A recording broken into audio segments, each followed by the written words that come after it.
আসসালামু আলাইকুম ওরহমতুল্লাহি ওবারাকাতুহ। এম কেশ ইসলামিক চ্যানেলে স্বাগতম। প্রিয় দর্শক, আজ আমরা আলোচনা করব নবীজি সাল্লাল্লাহু আলাইহি সাল্লাম যেভাবে ঘুমাতে নিষেধ করেছেন।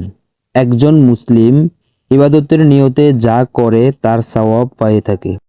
কেউ যদি ইবাদতের নিয়তে ঘুমায় তাহলে সে ঘুমিয়ে ঘুমিয়েও সওয়াব পেয়ে থাকে। এজন্য তাকে নবীজি সাল্লাল্লাহু আলাইহি সাল্লামের দেখানো পথে চলতে হবে। রাতে ঘুমানোর আগে নবীজি সাল্লাল্লাহু আলাইহি সাল্লাম বেশ কিছু নির্দেশনা দিয়েছেন, সেগুলো এখানে তুলে ধরা হলো। ১. দেরিতে ঘুমানো সুন্নত পরিপন্থী। হযরত আব্দুল্লাহ ইবনে মাসউদ রাদিয়াল্লাহু তাআলা থেকে বর্ণিত হাদিসে রাসূলুল্লাহ সাল্লাল্লাহু আলাইহি সাল্লাম বলেছেন, কোনো নামাজি ও মুসাফির ছাড়া রাত জাগা যাবে না। তিরমিজি হাদিস। অন্য হাদিসে বর্ণিত হয়েছে রাসূলুল্লাহ সাল্লাল্লাহু আলাইহি সাল্লাম ইশার নামাজের পর গল্পগুজব ও গভীর রাত পর্যন্ত সময় নষ্ট না করে তাড়াতাড়ি ঘুমানোর তাগিদ দিতেন। মুসনাদে আবি ইয়ালা 4879 নম্বর হাদিস।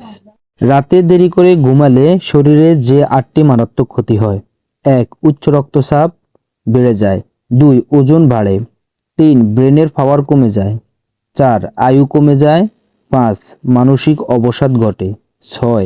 সিদ্ধান্ত নেওয়ার ক্ষমতা কমে যায়। ৭. ত্বকের সৌন্দর্য কমে যায়। ৮. হার্টের মারাত্মক ক্ষতি হয়। তবে গুরুত্বপূর্ণ ও কল্যাণজনক কাজে রাত জাগতে নিরুৎসাহিত করা হয়নি। উমর ইবনুল খাত্তাব রাদিয়াল্লাহু তাআলা থেকে বর্ণিত রয়েছে, রাসূলুল্লাহ সাল্লাল্লাহু আলাইহি সাল্লাম মুসলমানদের বিভিন্ন বিষয় নিয়ে আবু বকরের সঙ্গে রাত জেগে আলাপ করতেন। আমিও তখন তাদের সঙ্গে থাকতাম। তিরমিজি হাদিস 2781। তাই কোনো গুরুত্বপূর্ণ ও প্রয়োজনীয় কারণে রাত জাগতে মানা নেই। তবে অযথা গল্পগুজব, অহেতুক নেট ব্রাউজিং ও গুরুত্বহীন কাজে সময় নষ্ট করা উচিত নয়, বরং তাড়াতাড়ি ঘুমিয়ে পড়া আবশ্যক। ২. নির্জন বাড়িঘরে ঘুমানো যাবে না।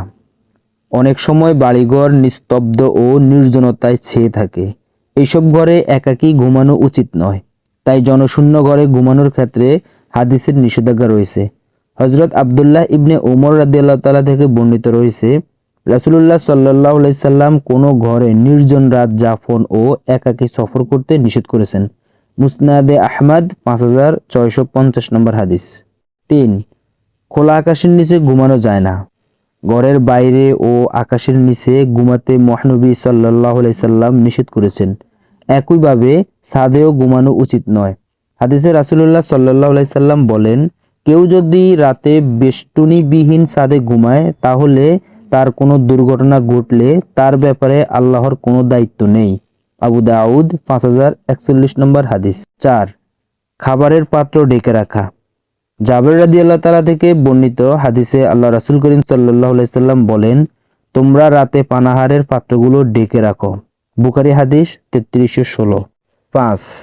রাতে ঘরের দরজাগুলো বন্ধ রাখা। জাবের রাদিয়াল্লাহু তাআলা থেকে বর্ণিত হাদিসে আল্লাহ রাসূল সাল্লাল্লাহু আলাইহি সাল্লাম বলেন, ঘরের দরজাগুলো বন্ধ রেখো আর সন্ধ্যাবেলা বাচ্চাদের ঘরের ভেতর রেখো, কারণ এই সময় জিনেরা ছড়িয়ে পড়ে এবং কোনো কিছুকে দ্রুত পাকড়াও করে। বুখারী হাদিস 3316। রাতে ঘুমানোর আগে ঘরের দরজাগুলো বন্ধ করা আবশ্যক, কারণ ঘরের দরজাগুলো বন্ধ না করলে চোর ডাকাতের কবলে পড়ার আশঙ্কা থাকতে পারে। তাই রাতে ঘুমানোর আগে অবশ্যই দরজাগুলো বন্ধ করে রাখবেন। ৬. নিদ্রাকালে বাতিগুলো জ্বালিয়ে রাখতে নিষেধ করা হয়েছে। জাবির রাদিয়াল্লাহু তাআলা থেকে বর্ণিত হাদিসে আল্লাহ রাসূল করিম সাল্লাল্লাহু আলাইহি সাল্লাম বলেন, ঘুম যাওয়ার সময় বাতিগুলো নিভিয়ে দাও, কেননা অনেক সময় ছোট ক্ষতিকারক ইঁদুর প্রজ্বলিত প্রদীপ বাতি টেনে নিয়ে যায় এবং সবগুলো জ্বালিয়ে পুড়িয়ে দেয়। বুখারী হাদিস 3316। রাতে ঘুম যাওয়ার আগে ঘরের চেরাগ, মোমবাতি, কয়েল ইত্যাদি এগুলো নিভিয়ে দিতে হবে, কারণ এগুলো থেকে অনেক সময় অগ্নিকাণ্ডের ঘটনা ঘটে। তাছাড়া ঘুমের উপযুক্ত পরিবেশ তৈরি করে নিতে ঘরকে অন্ধকার করে নেওয়া জরুরি, কারণ অন্ধকার শরীর থেকে মেলাটোনিন হরমোনের ক্ষরণ বৃদ্ধি করে, যা শান্তির ঘুমের সহায়ক। মেলাটোনিন মাথায় পিনিয়াল গ্ল্যান্ড থেকে নিঃসৃত এক বিশেষ ধরনের হরমোন, যা বুদ্ধি বাড়ায় এবং মাথার কাজ করার ক্ষমতাও বাড়ায়।